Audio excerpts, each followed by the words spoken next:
A graça e a paz, irmãos. Espero que todos estejam bem. Passando aqui para avisar que esse vídeo é uma continuação do Porquê Queremos na Adoção. É por isso que ele não vai ter uma introdução, tá certo? Bom vídeo para vocês. Tchau. Rodrigo, todos os cristãos devem adotar?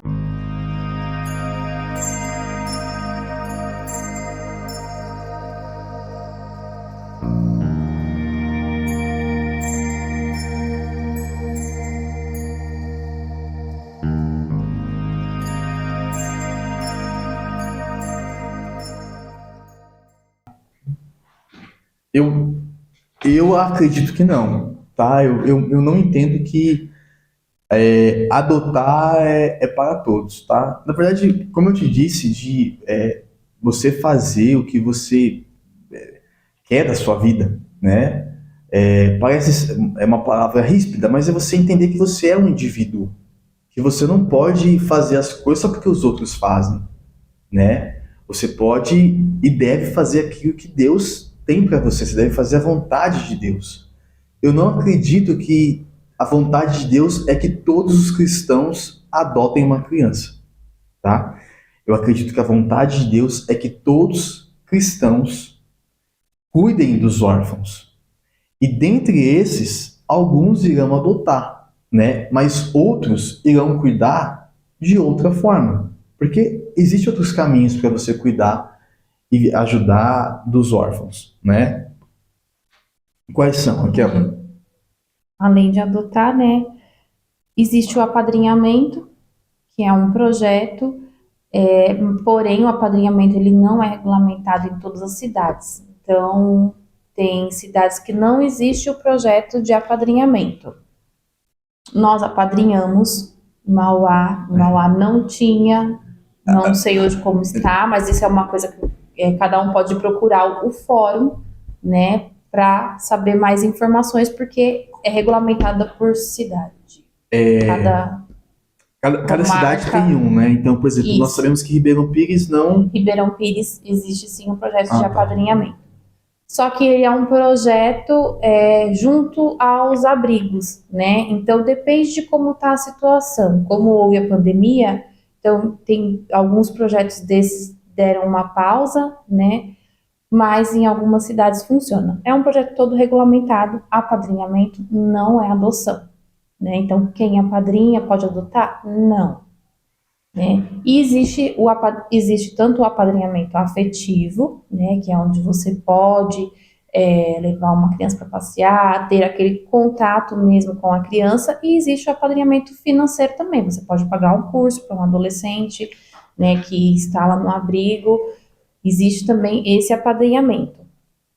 Tem um projeto que é muito legal, mas aqui no ABC eu não conheço, eu conheço em São Paulo, que eu tenho uma amiga em comum que a mãe dela é família acolhedora, né? Então é um projeto onde a pessoa ela se habilita a ser família acolhedora. Você vai receber uma criança na sua casa, ela vai morar com você até ela ser adotada.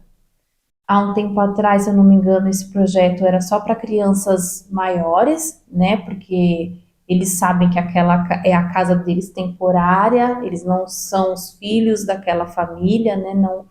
Não pertencem àquela família só naquele período, mas hoje também tem a família acolhedora para bebês, inclusive a mãe da minha amiga, ela acolhe bebês, né?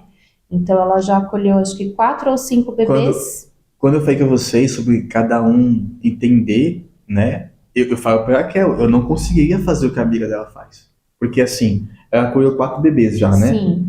Aí o bebê Fica uns mora com meses. ela, fica um tempo até esse bebê ser adotado.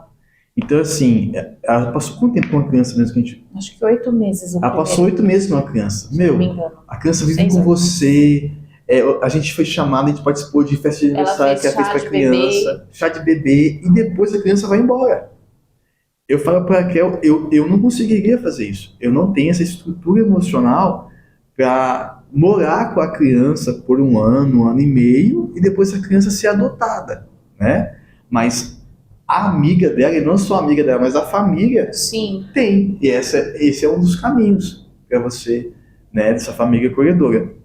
É um projeto bem bacana. esse do apadrinhamento, é importante frisar, a Raquel falou e eu queria poder frisar. Apadrinhamento não é caminho para adoção. Ah, eu vou apadrinhar a criança e depois eu adoto.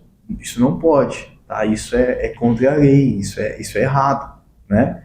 Então, apadrinhar é uma coisa, adotar é outra, né? E nesse apadrinhamento, igual a Raquel falou, você pode, tipo assim, Rodrigo, eu quero apadrinhar uma criança, eu quero pagar um curso para ela.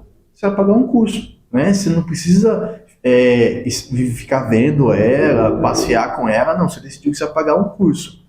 Aí a gente até sabe, né, dos juízes que... Tem um projeto aqui no ABC de alguns promotores, juízes que se reuniram e eles pagam em algumas escolas particulares aqui, tem Ribeirão, Rio Grande, Mauá, e as crianças estudam nessas escolas. E o juiz paga, né? Os promotores pagam, né? Sim. É um apadrinhamento financeiro, né? Quando desafiaram a gente como nós somos desafiados a apadrinhar as meninas, não havia esse projeto de apadrinhamento. Elas não estavam para adoção, né? Nossas filhas não estavam para adoção. E então elas estavam no processo de voltar para a casa dos pais. Nós apadrinhamos elas, né? E nós decidimos que a gente queria dar uma vivência de família para elas e levar elas para a igreja. Então, o que a gente fez? Aí sentamos lá tudo, né? Conversamos, e aí nós pegávamos elas na sexta-feira e nós levávamos de volta no domingo, né? Mas elas não estavam para adoção. Elas iriam voltar para os pais, né? Depois de um ano. Não, foram uns 6 meses, mais ou menos. 7 meses. Os pais biológicos perderam a guarda, né? E aí, como era uma adoção tardia, né? Assim, o que é adoção tardia? Acho que vai para mim se explicar. Sim, a adoção de crianças acima de 7 anos. Acima de 5, de 5 a 7 anos. Depois eu vou te pedir, para você falar quais são as estatísticas hoje, né? Porque essas crianças nessa faixa etária é difícil alguém querer. Então, porque os pais perderam a guarda, porque era uma adoção tardia e porque havia uma proximidade das crianças já com os padrinhos, o juiz chamou e perguntou, né, se nós tínhamos interesse na adoção. Afirmamos que sim. Mesmo assim, nós tivemos que fazer o cadastro, tudo certinho. Elas cumpriram todos os processos que são realizados para adoção. Sim, né? Consultar o cadastro regional, estadual, nacional. E se houvesse alguém na fila com o perfil delas, a preferência era de quem já estava habilitado para adoção. Porque padrinho não pode adotar. Né? Então, assim, só explicando para você, né, que você pode socorrer financeiramente, você pode decidir trazer aquela criança para a sua vida e mostrar para ela e proporcionar a ela uma vivência de família, uma vivência de fé, né? Olha, eu vou ser padrinho e vou levar ela para a igreja. Eu vou ser padrinho e vou levar para o culto de jovens, né? Então, assim, são aí já duas coisas, uma coisa só que é o apadrinhamento, mas que podem ser vividas de duas maneiras diferentes. O que mais? E o apadrinhamento também, no caso do apadrinhamento afetivo, não se apadrinha crianças muito pequenas. Geralmente o apadrinhamento são para crianças acima de 7, 8 anos, né? Às vezes são regulamentadas, dependendo da comarca, a comarca regulamenta de uma forma, mas não se pode apadrinhar afetivamente bebês, por exemplo, né? A não ser nesse caso da família acolhedora. Mas a família acolhedora é um outro projeto com outras regras, inclusive você precisa se habilitar para ser família acolhedora. Tem que passar por um processo de mais ou menos 1 ano com um psicólogo, né, fazendo curso para ser família acolhedora. E o apadrinhamento também tem as suas regras. Então você não quero apadrinhar uma criancinha de 3 anos. Não. Você, afetivamente, né, você vai apadrinhar crianças maiores, geralmente são aquelas crianças que estão às vezes aguardando lá muito tempo, não tem ninguém no perfil para adotar, aí você pode apadrinhar. Você pode ser voluntário também no abrigo, foi como eu comecei, né? Perfeito. Porém, o voluntariado também, você não pode, vai chegar lá no abrigo, quero ser voluntário aqui. Não, geralmente começa com um projeto, tem um objetivo, né? Então, quando eu fui voluntária, na época a Camila Joffre, né, trabalhava lá, e ela desafiou quem queria ajudar os adolescentes com as lições. E aí eu chamei ela, conversei, ela me levou lá, fui, cheguei lá, no fim não fiz nada disso, não ajudei os adolescentes porque eles não quiseram a minha ajuda, e ajudei as outras crianças, e a partir daí eu fui fazendo várias coisas, ajudava em várias coisas, tudo que eles precisavam lá, se eu pudesse ajudar, Sabe o que eu eu me comecei a lembrei? ir. Por quê? Aí o abrigo apresentou as necessidades. Sim, E uma das necessidades era ajudar na cozinha. E aí as irmãs do Hélida começaram a ir. aí também. Quem ia? E a Lourdes. Lourdes ia ajudar na cozinha, ela sempre ia, às vezes, mesmo com todas as dificuldades, ela ajudava. E eu falava, Lourdes, você não quer ficar com as crianças? Ela, não, não, não, meu negócio é a cozinha, eu quero ficar na cozinha.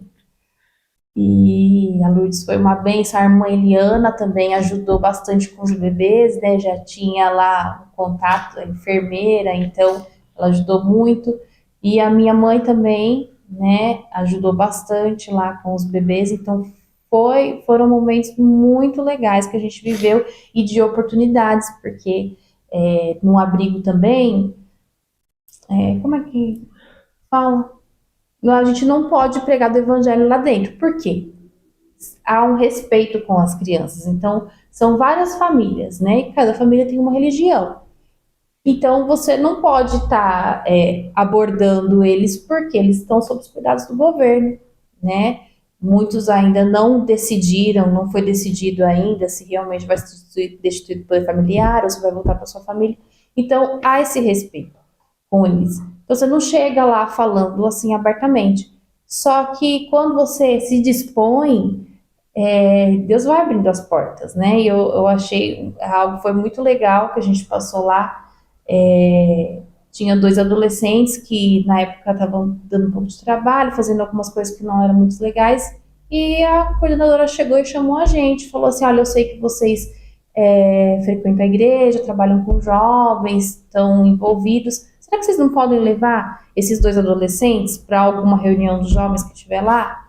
E assim, a gente nunca pediu, a gente nunca abordou, não, eu quero levar, não. Ela via o que a gente fazia e ela pediu e nós tivemos essa oportunidade de levá-los. Então, quando você se dispõe, Deus, ele abre portas, né? E aí lá eu fazia várias coisas. Então, dentro de um abrigo você pode ser voluntário de várias formas, né? Só existe todo um cuidado, também existe regras, você não pode chegar lá fazendo o que você quiser, abordando as crianças, querendo, né, conversar demais. Então, existe também toda uma regra, mas é um trabalho muito bacana, muito legal e que é algo que também se ajuda bastante. É sempre preciso tomar cuidado com as crianças, né? Os adultos somos nós, né? E os adultos, eles preservam as crianças, né? Não o contrário. Bacana também porque você serve pela sua profissão.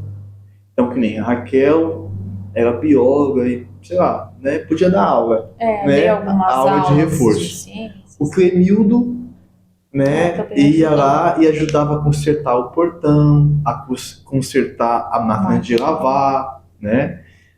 A Lourdes que ia ajudar na cozinha. Então, assim, você pode usar o teu talento, você pode usar a tua profissão para ajudar o abrigo. Não tem que ser necessariamente diretamente com a criança, né? Igual o Clemildo, ele ia consertar o portão. Ele estava ali como cristão, voluntário, servindo, né? Uhum. Então não é necessariamente o trato com uma criança, mas era ali o cuidado com um órfão, né? Então é assim, essas são algumas formas. Tem mais uma. Tem mais uma. Que para a gente foi muito importante, que é apoiar as famílias que são formadas pela adoção, né? Eu escuto hoje muito falar assim, você precisa ter uma rede de apoio, né? Até quando nasce um bebê, né? A mãe precisa de uma rede de apoio, às vezes a mãe ajuda a sogra, tá todo mundo ali ajudando, e na adoção é a mesma coisa, a gente precisa muito dessa rede de apoio. Na época, quem foi nossa principal rede de apoio, assim, ainda mais com as questões da adoção, foi o pastor Clécio e a Valdirene, né? Pô, nossa, eles nos ajudaram muito, nos aconselharam naqueles momentos de desespero, eles que muitas vezes nos trouxeram um alívio, né? E aí nós tivemos o apoio da nossa família Ele é o também. vô, né? Ele é o pastor Clécio, é o vô das meninas. A Valdirene não gosta muito, não, mas ela Ela gosta sim, é a avó. ela gosta sim. Foi muito bacana ver como assim, você tem que se preparar, né? Por quê? Porque vai ter gente da sua família que vai falar besteira. Isso é normal, né? Não dá para você ficar chateado, ofendido, porque assim, palavras ditas sem pensar, elas vão acontecer.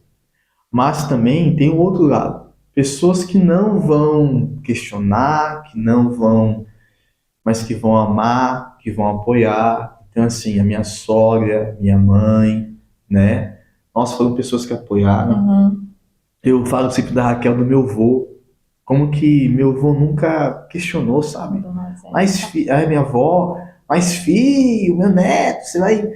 Né? As pessoas falam assim, mas vocês não vão ter seus filhos? Né? A gente fala assim, existem diversas coisas, né? Tipo, o que não falar para pais adotivos, né? Vocês não vão ter seus filhos? Já tem. São minhas filhas, são nossas filhas, né? Mas o vô e a avó nunca. Tanto é a sua avó também, né? Sim. Vó Alexandrina, nunca, nunca, mas pelo contrário, sempre amou. Isso é fundamental. Bem, bem falado, Kel. Mais alguma? Isso, não, assim, de prioridade de orar, né? Você também pode orar, que eu lembro que as nossas filhas, elas sempre oram, hoje elas, né, têm uma outra visão, então esses dias a Vanessa foi orar e comoveu a oração dela, né? Porque ela orou pelas crianças, porque ela falou, eu queria que todas as crianças tivessem família, né? Tivessem uma família. E ela sempre ora. E ela pediu, falou, Deus, abençoe para que as crianças do abrigo tenham uma família, para que as crianças possam ser adotadas, para que as pessoas queiram adotar, né? Queiram, ou que elas possam também retornar para suas famílias, porque também tem essa questão, né? As crianças, a maioria, inclusive, das crianças que estão lá, nem todas estão, né, no cadastro para serem adotadas. Muitas estão esperando um período para que suas famílias possam se restabelecer e elas voltem para suas famílias, que é o certo, né? Foi o que Deus criou, né? As famílias, que cada uma cuidasse das suas. Então, tem isso também, né? Que aquelas crianças que forem voltar, que realmente as suas famílias queiram abrigar, as suas crianças queiram amar as suas crianças, cuidar, né? Se arrependam do que aconteceu, do que foi feito e voltem a cuidar, né, das suas crianças. Então, também existe esse outro lado, né? Não só as crianças que estão esperando outros pais, mas aquelas que estão esperando retornar para suas famílias biológicas também precisam de muita oração, de muito cuidado e ter uma nova visão, né? Talvez ali no abrigo elas vão ouvir falar do Cristo, se, né, alguém for lá, alguém for fazer um voluntariado. Então, e aí, se ela voltar para a família dela, ela pode levar o bem para a família dela, né? Então tem esse outro lado que a gente também, como cristão, precisa pensar, precisa conhecer um pouco mais, como que funciona, né? Quais são as possibilidades, o que eu posso fazer. Ore pelos profissionais, né? Por aqueles que dirigem, né? Que fazem a gestão do abrigo. Ore pelos assistentes sociais, né? É um trabalho puxado, né? Hoje a gente tem muito a agradecer a Camila Joffre, né? A Camila é assistente social, né? Ela não trabalha mais no abrigo, mas através dela e de conhecendo outras pessoas, a gente pôde ver como é fundamental esse profissional, Sim. né? Então ore por eles, pedindo que Deus dê sabedoria, né? Que Deus dê forças, que Deus venha suprir, porque muitas vezes o abrigo ele vive de doações, Sim. né? E às vezes é desafiador para o abrigo, né? Tem coisa que às vezes que eles têm, tem coisa que eles não têm. Então, ore ore, porque também é uma forma de você contribuir e cumprir esse papel como cristão. E agora, sabe o que eu queria falar?